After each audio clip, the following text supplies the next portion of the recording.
السلام علیکم ورحمۃ اللہ وبرکاتہ۔ الحمد للہ وحدہ والصلاۃ والسلام علی من لا نبی بعد اما بعد۔ ناظرین، میں ہوں سہیل احمد رحمانی، آپ تمام ناظرین کا ہمارے اس پروگرام وہ گناہ جنہیں معمولی سمجھا گیا حاضر ہوں آپ کے سامنے۔ گزشتہ نشست میں آپ کے سامنے گناہ کے نقصانات کے تعلق سے ایک اہم نقصان کا تذکرہ کیا گیا تھا کہ ایک بندہ جو گناہ کرتا ہے وہ اللہ کی نگاہ میں ملعون ہوتا ہے، وہ اللہ تبارک و تعالیٰ کی نگاہ میں لعنتی ہوتا ہے۔ ایسے بندے پر اللہ تبارک و تعالیٰ کی طرف سے لعنت ہوتی ہے، اللہ کی رحمت چھین لی جاتی ہے، وہ اللہ کی رحمت سے محروم ہو جاتا ہے، اس کا قلب سیاہ ہو جاتا ہے، رزق کی برکت ختم ہو جاتی ہے، دعائیں قبول نہیں ہوتی ہیں، اور بھی کئی سارے نقصانات گزشتہ نشستوں میں آپ کے سامنے پیش کیے گئے۔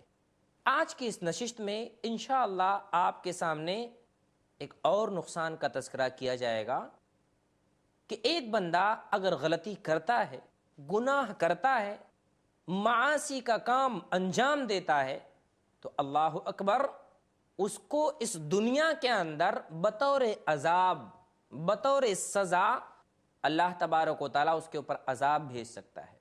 بعض دفعہ انسان غلطیاں تو کر لیتا ہے، وہ یہ سوچتا ہے کہ اس غلطی کی بنا پر مجھ پر عذاب نہیں بھیجا جائے گا، عذاب بھیج دیا جاتا ہے، بیماری کی شکل میں، یا بعض دفعہ زلزلے کی شکل میں، بعض دفعہ کسی اور چیز کی شکل میں۔ اللہ کے نبی صلی اللہ علیہ وسلم اس تعلق سے بیان فرماتے ہیں، ایک بڑی پیاری حدیث ہمیں ملتی ہے، ترمذی کی روایت ہے، عمران ابن حسین رضی اللہ تعالیٰ اس حدیث کے راوی ہیں، کہتے ہیں اللہ کے رسول صلی اللہ علیہ وسلم نے بیان فرمایا، فی ہذہ الامۃ خسف ومسخ وقذف فقال رجل من المسلمین ومتى ذاک یا رسول اللہ قال اذا ظہرت القینات والمعازف وشربت الخمور۔ اللہ کے رسول صلی اللہ علیہ وسلم بیان فرماتے ہیں کہ میری اس امت کے اندر کچھ لوگوں کو زمین میں دھنسا دیا جائے گا، فی ہذہ الامت خسف، کچھ لوگوں کو زمین میں دھنسایا جائے گا، وقذف، کچھ لوگوں کے اوپر آسمان سے پتھروں کی بارش ہوگی، ومسخ، اور کچھ لوگوں کے چہروں کو بدل دیا جائے گا، چینج کر دیا جائے گا۔ کس بنا پر؟ فقال رجل من المسلمین، مسلمانوں میں سے ایک مسلمان نے، یعنی صحابہ میں سے ایک صحابی نے پوچھا، وَمَتَى ذَاكَ یا رسول اللہ، اے اللہ کے رسول صلی اللہ علیہ وسلم، ایسا کب ہوگا؟ چہروں کو کب مسخ کیا جائے گا؟ زمین میں لوگوں کو کب دھسایا جائے گا؟ کب آسمان سے پتھروں کی بارش ہوگی؟ اللہ کے رسول صلی اللہ علیہ وسلم نے بیان فرمایا، اذا ظہرت القینات، اللہ اکبر، جب گانے بجانے والیاں بالکل عام ہو جائیں گی۔ کتنا عام ہو چکا ہے آج اتنا عام ہو چکا ہے کہ ہر شخص کے جیب میں گانا بجانا موجود ہے، میموری کارڈ موجود ہے، آپ اس چپ کو کھول کر دیکھیں گے، گانوں پر گانے، دل کو تسلی حاصل کرنے کے لیے رکھا ہوا ہے، جدائی کے گانے، محبت کے گانے، الگ الگ قسم کے۔ اذا ظہرت القینات، جب گانے بجانے والیاں عام ہو جائیں گی۔ فلم انڈسٹری میں دیکھیں آپ، زیادہ تر آپ کو لڑکیاں نظر آئیں گی، اسی لیے اللہ کے رسول صلی اللہ علیہ وسلم نے بیان فرمایا، جب گانے بجانے والیاں عام ہو جائیں گی، عام طور سے تھرکنے والی، ناچنے والیاں زیادہ اس میں وہی ہوتی۔ والمعازف، دوسرا جملہ جو اللہ کے رسول صلی اللہ علیہ وسلم نے بیان فرمایا کہ گانے بجانے کے انسٹرومنٹ عام ہو جائیں گے۔ آج ہر گھر میں پایا جاتا ہے، بعض گھروں کے اندر کچھ بچوں کو پیانو بہت پسند ہوتی ہے، تو ابا سے کہتے ہیں ابا مجھے پیانو چاہیے، ابا خرید کے لا کے دے دیتے ہیں، اور وہ تو بہت دور کی بات، جیب میں اس شخص کے ایسے گانے بجانے موجود ہیں کہ جب دل چاہے، جہاں چاہے، جس وقت چاہے اس کو استعمال کر سکتا ہے۔ والمعازف، گانے بجانے کے انسٹرومنٹ عام ہو جائیں گے۔ وشربت الخمور، اور جب شراب کو پینا بالکل عام ہو جائے گا. یہ تین چیزیں جب امت میں عام ہو جائیں تو اللہ کے رسول صلی اللہ علیہ وسلم نے بیان فرمایا یاد رکھو لوگوں کو زمین میں دھسایا جائے گا، لوگوں کے اوپر آسمان سے پتھروں کی بارش ہوگی، لوگوں کے چہروں کو بدل دیا جائے گا. آج ہے یا نہیں ہے؟ کھلے عام. آج ہر گھر تھیٹر بنا ہوا ہے. واللہ ہر گھر کیا بنا ہوا ہے؟ تھیٹر. ایک تھیٹر کے اندر کیا معاملہ ہوتا ہے؟ چند وقت کے لیے ایک بندہ جاتا 3 گھنٹہ دیکھ کے چلا آیا. لیکن یہاں جو صبح شروع ہوتا ہے پہلے کس سے؟ پہلے شروعات ہوتی ہے قرآن سے، اس کے بعد قوالی، اس کے بعد قوالی کے بعد کیا معاملہ شروع ہوتا ہے؟ پھر گانے، پھر الگ الگ قسم کے گانے. کچھ لوگوں کے گانے بہت پسند ہوتے ہیں. پورا دن چل رہا ہے. ایک ٹائم آتا ہے جس وقت ماں بیٹھ کر کے سیریل دیکھتی ہے، ایک ٹائم آتا ہے کہ باپ بیٹھ کر کے رات میں فلمیں دیکھتا ہے، کیونکہ دن بھر وہ کام پر ہوتا ہے، دن بھر بیٹھ کے کمپنی کے اندر نوٹ گنتا ہے اور رات میں گھر پہ آ کر کے ریموٹ دیکھتا ہے. اس کی حالت یہ ہوتی ہے. یہ عام طور سے لوگوں کی حالت ہوتی ہے. آج آپ غور کریں کہ نبی صلی اللہ علیہ وسلم نے ان گناہوں کے عام ہونے کی بنا پر امت کے ہلاکت اور تباہی کا ذریعہ بتایا ہے، اور یہ بتایا کہ یہ گناہ ہماری امت میں جب عام ہوں گے تو حالت یہ ہوگی کہ لوگ زمین میں دھسائے جائیں گے، مطلب زلزلہ آئے گا، لوگوں کے چہروں کو بدلا جائے گا، لوگوں کے اوپر آسمان سے پتھروں کی بارش ہوگی. دوسری حدیث میں اللہ کے رسول بیان فرماتے ہیں جس کسی قوم کے اندر بے حیائی عام ہو جاتی ہے، گناہ کے کام بالکل کھلے عام کیے جاتے ہیں، تو کیا معاملہ ہوتا ہے؟ الا فشا فیہم الطاعون، اس قوم کے اندر طاعون کی بیماری عام ہو جاتی ہے. والعوجا، اور ایسی ایسی بیماریاں عام ہو جاتی ہیں التی لم تکن مدت فی اسلافہم، ایسی ایسی بیماریاں جس کو ہمارے اسلاف میں سے کسی نے سنا ہی نہیں تھا. آج ایسے ایسے گناہ ہو رہے ہیں کہ اسلاف میں سنا ہی، اللہ ان گناہوں کی بنا پر ایسی ایسی بیماریاں امت میں پنپ رہی ہیں ہمارے اسلاف نے کبھی سنا ہی نہیں تھا. ایڈز کی بیماری کہاں سے آئی؟ زناکاری کی بنا پر. اسلاف میں اس قسم کی کوئی بیماری نہیں تھی. تو گناہ کی بنا پر معاملہ یہ ہوتا ہے کہ بعض دفعہ دنیا کے اندر ہی ایک بندہ عذاب کا شکار ہو جاتا ہے، وہ عذاب اس کے اوپر بھیجا جاتا ہے بیماری کی شکل میں، بعض دفعہ زلزلے کی شکل میں، بعض دفعہ اس کے جسمانی اعضاء کے خراب ہونے کی شکل میں. اللہ تبارک و تعالی اس پر عذاب بھیجتا ہے. تو 7واں نقصان ناظرین اکرام یہ ہے کہ ایک بندہ اگر غلطی کرے گا تو اس غلطی کی بنا پر دنیاوی طور پر اللہ تبارک و تعالیٰ اسے عذاب بھیجے گا اور ایسے عذاب میں وہ مبتلا ہوگا. اللہ اکبر. اگر اس نے توبہ کر لیا تو الگ بات ہے، لیکن یاد رکھے جب تک وہ زندہ رہے گا ہو سکتا ہے کبھی نہ کبھی اس کا عذاب، اس کی اس غلطی کا عذاب اس دنیا کے اندر اس سے مل کر رہے گا. اور بعض دفعہ ایسی غلطیاں بھی انسان کے اندر ہوتی ہیں جس کے بارے میں خود اللہ کے رسول نے بیان فرمایا ہے کہ 2 غلطیاں ایسی ہیں جن غلطیوں کی سزا میں دنیا میں مل کر کے رہے گی. ایک، والدین کا نافرمان بندہ. اکثر لوگ والدین کی نافرمانی کرتے ہیں، دنیا میں عذاب ملے گا. 2، ایسا شخص جو باغی ہو. باغی میں 2 چیزوں کو شمار کیا گیا ہے کہ ایسی عورت یا ایسا بندہ جو زناکاری کرتا ہو، یعنی ایسا کام کرتا ہو جس کو بغی میں شمار کیا گیا ہے، یعنی زناکاری میں شمار کیا گیا ہے. ایسا کام اگر وہ کرے گا، زناکاری والا کام، اس کو دنیا میں بھی اس کی سزا مل کر کے رہے گی. تو 7واں نقصان، ایک بندہ اگر گناہ کرے گا دنیا میں بھی اس کو سزا مل سکتی ہے. اللہ تبارک و تعالی عذاب کے طور پر اسے بیماری یا کسی اور چیز کے اندر ملوث کر سکتا ہے. نقصان نمبر 8 اور سب سے آخری نقصان وہ کیا ہے؟ ایک بندہ اگر غلطی کرے گا، گناہ کرے گا، اللہ اکبر، اس کے دل میں جو ایمان ہے، جو ایمان کی روشنی ہے، جس روشنی میں وہ اللہ تبارک و تعالیٰ کی عبادت کرتا ہے، وہ ایمان اس کے دل کے اندر سے ختم ہو جائے گا. اللہ اکبر. ایمان اس کے دل کے اندر سے نکل جائے گا. جیسے ایک حدیث میں اللہ کے رسول صلی اللہ علیہ وسلم بیان فرماتے ہیں لا یزنی الزانی حین یزنی وہو مؤمن. کوئی بھی زنا کرنے والا جب زنا کرتا ہے اس وقت وہ مومن نہیں رہتا ہے. مطلب گناہ کرتے وقت اس کے دل میں جو ایمان ہوتا ہے اس ایمان کا جنازہ نکل جاتا ہے, ایمان باقی نہیں رہتا ہے, ایمان برقرار نہیں رہتا ہے. اللہ اکبر. یہاں تک علماء نے کہا ہے کہ اس کے سر پر وہ ایمان منڈلاتا رہتا ہے جب تک کہ وہ اس گناہ سے توبہ نہ کر لے یا اس گناہ سے باز نہ آ جائے. اگر وہ اس گناہ میں ملوث رہتا ہے اس کا ایمان کمزور ہو جاتا ہے, اور ایسا ایمان کمزور ہوتا ہے کہ بعض دفعہ وہ ایمان سے ہاتھ دھو بیٹھتا ہے.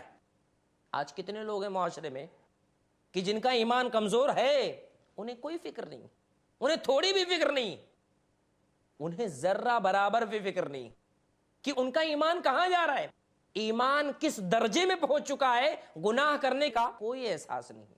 جبکہ صحابہ کرام رضی اللہ عنہم جنہوں نے نبی صلی اللہ علیہ وسلم کو اپنی نگاہوں سے دیکھا تھا, ایک معمولی سی تبدیلی, ایک ہلکی سی تبدیلی کو اپنے لیے گناہ سمجھتے تھے, اپنے لیے نفاق سمجھتے تھے, اپنے لیے وہ سمجھتے تھے کہ ایک بندہ اگر یہ غلطی کرتا ہے گویا کہ بہت بڑی غلطی کے اندر ہے.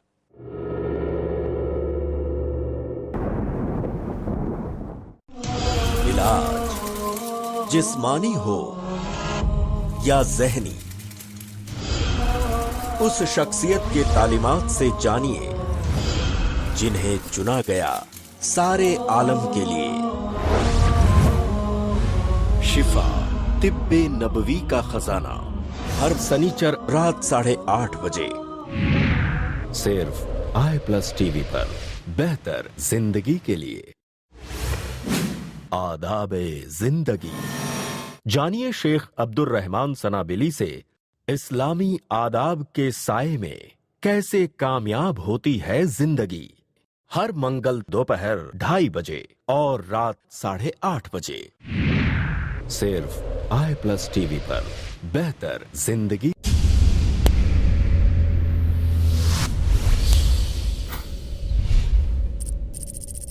اپنے کیبل یا ڈی ٹی ایچ آپریٹر سے آئی+ ٹی وی آج ہی ڈیمانڈ کریں. I+ T V free to air اور انڈین رجسٹرڈ چینل ہے.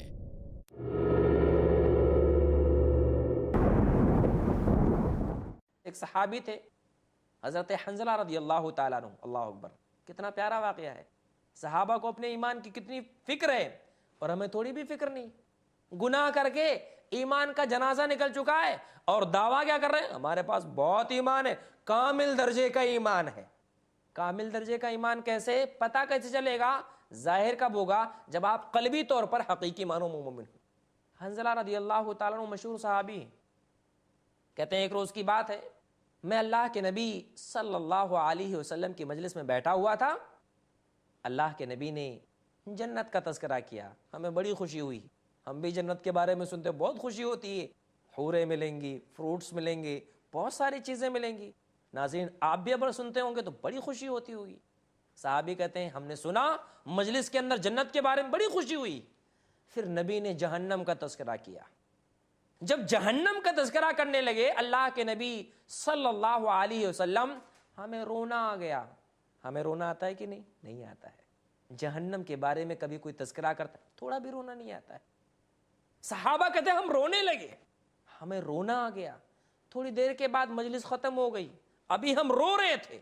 مجلس کے اختتام کے بعد کہتے کہ ہم سب لوگ اپنے اپنے گھروں پر چلے گئے. صحیح مسلم کی روایت بتا رہا ہوں, اپنے اپنے گھروں پر گئے. کہتے ہیں میں جب گھر پر گیا تو بیوی بچوں میں جب مشغول ہو گیا, کیا ہو گیا, مجھے ہنسنا آ گیا.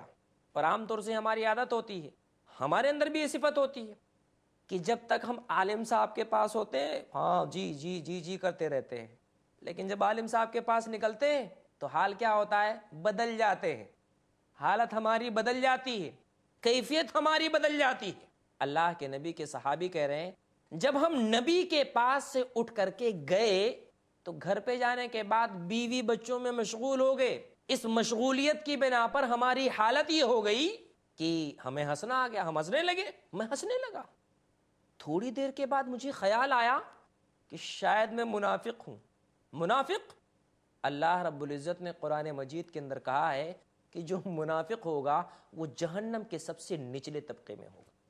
ایک صحابی کو ایمان کی اتنی فکر ہے کہ تھوڑی سی چینجنگ کو, ہلکا سا چینجنگ, زیادہ کچھ نہیں, تھوڑی سی چینجنگ ہوئی ہے, اس چینجنگ کو کیا سمجھ رہے ہیں, شاید میں منافق ہو گیا ہوں کہ نبی کو دکھانے کے لیے روتا ہوں, مولوی صاحب کو دکھانے کے لیے بہت اچھی اچھی باتیں کرتا ہوں, گھر پہ پہنچتا ہوں خوب مزے اڑاتا ہوں, خوب ہنستا ہوں.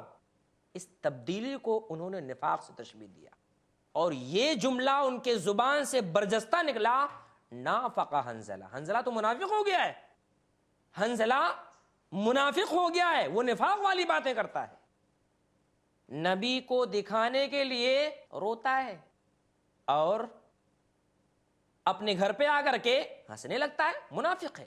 یہ جملہ کہتے ہوئے گھر سے باہر نکلے, جب گھر سے باہر نکلے تو حال کیا ہوا, راستے میں ملاقات ہوئی ابو بکر صدیق رضی اللہ تعالی عنہ سے. ابو بکر صدیق سے جب ملاقات ہوئی تو ملاقات ہونے کے بعد جب ابو بکر صدیق نے جملہ کا سنا کہ نافق حنظلہ, نافق حنظلہ, وہ اپنے زبان سے برابر یہ ہیرٹ لگاتے ہوئے جا رہے تھے. کہا حنظلہ کیا کہہ رہے ہو, منافق ہو گئے تم؟ کہا ہاں میں منافق ہو گیا ہوں. کہا کیوں؟ کہا جب نبی کی مجلس میں ہوتا ہوں تو روتا ہوں, گھر پہ پہنچ کے ہنستا ہوں. ابو بکر نے کہا میرا بھی حال یہی ہے, میرا بھی حال یہی ہے, میرے اندر بھی تبدیلی آتی ہے. اور آج کا مسلمان سمجھتا نہیں میرے اندر تبدیلی نہیں آتی, میرا ایمان ہمیشہ برابر رہتا ہے. دونوں گئے ڈاکٹر کے پاس, حنظلہ بھی گئے, ابو بکر بھی گئے. کہاں؟ ڈاکٹر, سب سے بڑے ڈاکٹر, اسلام کے ڈاکٹر محمد الرسول اللہ صلی اللہ علیہ وسلم کے پاس گئے. جا کر کے اپنا ماجرا ذکر کیا. کہا اے اللہ کے رسول صلی اللہ علیہ وسلم, جب ہم آپ کی مجلس میں ہوتے ہیں, آپ کی اچھی اچھی باتیں سنتے ہیں, جہنم کے بارے میں جنت کے بارے میں تذکرہ سنتے ہیں, جہنم کا تذکرہ سن کر کے ہمیں رونا آتا ہے, لیکن جب آپ کی مجلس سے اٹھ کر کے ہم گھر پر جاتے ہیں ہم ہنسنا شروع کر دیتے ہیں. اے اللہ کے رسول شاید ہم منافق ہو گئے. اللہ کے رسول نے کہا نہیں اے حنظلہ, ایمان کا جو مدار ہے نا وہ گھٹتا بڑھتا رہتا ہے. جب کوئی بندہ اچھا کام کرتا ہے, بہتر کام کرتا ہے, اللہ کی رضامندی والا کام کرتا ہے, اللہ کی خوشنودی والا کام کرتا ہے, اللہ کے قریب ہونے والا کام کرتا ہے, ایسے وقت اس کا ایمان بہت بڑھ جاتا ہے. یہ چیزیں آپ کو رمضان میں زیادہ دیکھنے آئیں گی کہ آپ کو مسجدیں بھری نظر آتی, کیوں؟ ایمان تھوڑا بڑھ جاتا ہے. لیکن جیسے ہی رمضان ختم ہوتا ہے سب ایمان کا جنازہ پہلے دن سے گھٹنا شروع. اول نمبر سب سے پہلے وہ عید کی نماز پڑھ کے ایمان کمزور کرنے کہاں جاتا ہے؟ تھیٹر میں. اپنے دوست کو فون کر کے کہتا ہے کہ دیکھ آج ہم لوگ ایک نئی فلم آئی ہے نا وہ دیکھنے جائیں گے, اور بدبخت لوگوں نے سسٹم بنایا ہے کہ عید کے دن بھی فلمیں ریلیز ہونی چاہیے. کیوں؟ مسلمان اتنا اچھا کام کر کے برباد تو ہونا چاہیے نا, کمزور ہو جاتا ہے.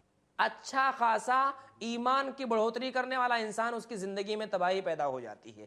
حنظلہ رضی اللہ تعالیٰ عنہ کو اللہ کے رسول صلی اللہ علیہ وسلم نے کہا اے حنظلہ, اے حنظلہ, ایمان کا جو مدار ہے نا وہ گھٹتا بڑھتا رہتا ہے, کبھی کم کبھی زیادہ. جب تو اللہ تبارک و تعالیٰ کی باتیں سنتا ہے تیرے ایمان میں بڑھوتری ہوتی ہے, اور ایمان میں بڑھوتری ہونا چاہیے میرے بھائی. آپ اگر اللہ کی باتیں سنتے ہوں, رسول اللہ کی باتیں سنتے ہوں, اگر آپ کے ایمان میں زیادتی نہ ہوتی ہو, یاد رکھیں آپ کا ایمان برباد ہو چکا ہے. آپ کو نئے سرے سے تجدید کرنے کی ضرورت ہے. کیوں؟ وَإِذَا تُلِيَتْ عَلَيْهِمْ آيَاتُهُ زَادَتْهُمْ ایمانا, مومن جب اللہ تبارک و تعالیٰ کی باتیں سنتا ہے تو اس کے ایمان میں بڑھوتری ہوتی, اس کے ایمان میں زیادتی ہوتی. اللہ رب العزت اس کے ایمان کے اندر زیادتی عطا فرماتا ہے. کب؟ جب وہ ایمان کی باتیں سنتا ہے, جب اللہ تبارک و تعالیٰ کی باتیں سنتا ہے, جب وہ رسول اللہ کی باتیں سنتا ہے تو اس کی زندگی کے اندر ایک خاص چینجنگ آتی ہے. تو اللہ کے رسول نے کیا کہا؟ ایمان کا مدار گھٹتا بڑھتا رہتا ہے. جب بندہ اچھا کام کرتا ہے اس کا ایمان بڑھ جاتا ہے, جب گناہ کا کام کرتا ہے تو گناہ کے کام کرنے کی بنا پر اس کے ایمان کے اندر کمی آ جاتی ہے, اور بعض دفعہ کچھ ایسے گناہ کر لیتا ہے جس گناہ کی بنا پر اللہ تبارک و تعالیٰ کیا کرتا ہے, اس کے اندر جو ایمان رہتا ہے اس کو بھی اٹھا لیتا ہے. اور بعض دفعہ آپ اندازہ لگائیں کہ ایک بندہ اگر زنا کر رہا ہو اور زنا کے حالت میں ہی اس کی روح اگر قبض کر لی گئی تو وہ بے ایمان مرے گا. اگر کوئی بندہ چوری کر رہا ہے, چوری کی حالت میں ہی اگر اس کی جنازہ اس کی موت ہو گئی, یاد رکھے وہ بندہ کیا ہو جائے گا؟ واقعی معنوں میں اس کے دل کے اندر جو ایمان تھا اس وقت نکل چکا تھا. کیونکہ اللہ کے نبی یہ بھی بیان فرماتے ہیں جو بندہ چوری کرتا ہے اور چوری کرتے وقت اس کے دل میں ایمان نہیں ہوتا ہے۔ تو اتنا بڑا اور اہم پوائنٹ، نقصانوں میں سے 8واں نقصان یہ کہ ایک بندہ اگر گناہ کرے گا تو گناہ کرنے کی بنا پر اس کے دل میں جو ایمان ہے، اس کے دل میں اللہ تبارک و تعالیٰ کے تعلق سے جو یقین ہے، اس کے دل میں فرشتوں کے بارے میں جو یقین ہے، اس کے دل میں جو رسولوں کے بارے میں یقین ہے، کتاب کے بارے میں جو یقین ہے، آخرت کے بارے میں جو یقین ہے، اس کے بارے میں جنت و جہنم کے بارے میں جو یقین ہے، وہ یقین کیا ہو جاتا ہے؟ تھوڑا کمزور ہو جاتا ہے۔ اس کو دنیا میں تھوڑی لذت دکھائی دینے لگتی ہے، اس کو ایسا لگتا ہے اس میں بہت مزہ آتا ہے، یہ کام کریں گے تو بہت اچھا لگے گا۔ اس کو بظاہر یہ چیزیں بطور چاشنی نظر آتی ہیں، اور جب ایمان کمزور ہوتا ہے میرے بھائی، اللہ اکبر، ایمان کمزور ہونے کے بعد، ایمان دل سے نکل جانے کے بعد، پھر اللہ اکبر، وہ ایسے ایسے کام کرتا ہے، وہ ایسے ایسے کام اس دنیا کے اندر کرتا ہے کہ وہ اللہ کی رضامندی والے کام نہیں ہوتے ہیں، وہ شیطان کو راضی کرنے والے کام ہوتے ہیں۔ وہ ایسے کام ہوتے ہیں جس کے ذریعے سے شیطان راضی ہوتا ہے، جس کے ذریعے سے شیطان کی خوشنودی حاصل کی جاتی ہے، شیطان کو خوش کیا جاتا ہے۔ اور دنیا میں 2 ہی قسم کے لوگ ہیں، کچھ لوگ ایسے ہیں جو اللہ کو راضی کرتے ہیں، کچھ لوگ ایسے ہیں جو شیطان کو راضی کرتے ہیں۔ اب ہم خود سوچ لیں کہ اپنا شمار ہم کن لوگوں میں سے کروانا چاہتے ہیں۔ اگر اللہ کو راضی کرنا ہے، ایمان کو مضبوط کرنا پڑے گا۔ اگر اللہ تبارک و تعالیٰ کو ناراض کرنا ہے، شیطان کو خوش کرنا ہے، تو شیطان کی خوشنودی تو بہت آسان ہے نا۔ شیطان کیا چاہتا ہے؟ آپ اللہ تبارک و تعالیٰ کے ساتھ کفر کریں۔ شیطان یہ چاہتا ہے کہ آپ وہ کام کرنا بند کر دیں جس کے ذریعے آپ اللہ تک پہنچتے ہیں، آپ ایسے کام کریں جس کے ذریعے سے اللہ تبارک و تعالیٰ ناراض ہو جاتا ہے۔ تو یہ 8 نقصانات میں نے چند ایپیسوڈ کے اندر آپ کے سامنے بیان کیا۔ ناظرین، بیان کرنے کا مقصد یہ ہے کہ نقصان معمولی نہیں ہے، بہت بھیانک نقصان ہے۔ اگر یہ نقصان ہماری زندگی میں بظاہر نہیں نظر آ رہے ہیں، قیامت کے دن سب چیزیں ہمارے سامنے آ جائیں گی۔ جس دن کے بارے میں بندہ سوچتا ہے کہ میں نکل جاؤں گا، پاس ہو جاؤں گا، اللہ رب العزت قیامت کے دن مجرموں کو چھانٹ کر کے الگ کر دے گا۔ آج نقصان نظر نہیں آ رہا، قیامت کے دن وَامْتَازُوا الْيَوْمَ أَيُّهَا الْمُجْرِمُونَ، اللہ رب العزت قیامت کے دن ایسے مجرموں کو چھانٹ کر کے الگ کر دے گا۔ اے بے نمازیو الگ ہو جاؤ، اے مکارو تم بھی الگ ہو جاؤ، اے دجالو تم بھی الگ ہو جاؤ، اے دھوکہ دینے والو تم بھی الگ ہو جاؤ، اے زانیو تم بھی الگ ہو جاؤ۔ جتنے گنہگار ہوں گے سب کو اللہ تبارک و تعالیٰ الگ کر دے گا۔ آج سب ساتھ میں رہتے ہیں نا، ایک گھر میں ایک بیٹا گناہ کرتا ہے، دوسرا بیٹا نیک صالح ہے، بیوی غلطی کرتی ہے، شوہر بالکل ٹھیک ٹھاک ہے، ایک ساتھ میں رہنا یہاں پر چل سکتا ہے، آخرت میں مومنوں کے ساتھ نہیں رہ پائیں گے۔ آخرت میں اللہ تبارک و تعالیٰ مجرموں کو، کافروں کو، ایسے لوگوں کو جو گنہگار بندے ہیں، ان کے گناہ کے بنا پر اللہ تبارک و تعالیٰ بالکل ان کو مومنوں سے الگ کر دے گا۔ اور قیامت کے دن پھر اللہ رب العزت ایک ایک چیز کے بارے میں حساب لے گا، ایک ایک عمل کے بارے میں اللہ تبارک و تعالیٰ حساب لے گا۔ اس لیے ناظرین، بہت ضروری ہے کہ جو نقصان میں نے ذکر کیا ہے، اس نقصان کو سامنے رکھتے ہوئے اگر آپ غلطیوں میں ملوث ہیں تو آپ غلطیوں کو چھوڑ دیں، اللہ تبارک و تعالیٰ سے توبہ کریں، اللہ رب العزت سے معافی مانگیں۔ اللہ غفور رحیم ہے، اللہ تبارک و تعالیٰ آپ کی غلطیوں کو معاف کر دے گا۔ یہ نقصان میں نے ذکر کیا۔ انشاءاللہ اگلی نشست میں آپ کے سامنے اسباب کا تذکرہ ہوگا کہ ایک بندہ گناہ کرتا کیوں ہے، کیونکہ ریزن سمجھ میں آ جائے کیوں کرتا ہے، بھائی کچھ ریزن ہوگا نا، اس میں کیا اس کو فائدہ ملتا ہے۔ انشاءاللہ اسباب آپ کے سامنے ذکر کیے جائیں گے، کیونکہ آج ہمیں وقت مزید اجازت نہیں دیتا کہ ہم اپنے اس پروگرام کو مزید آگے بڑھائیں۔ انشاءاللہ اگلی نشست میں آپ سے ملاقات ہوگی گناہوں کے اسباب کے ساتھ۔ جب تک کے لیے ہم آپ سے رخصت چاہتے ہیں۔ والسلام علیکم ورحمۃ اللہ وبرکاتہ۔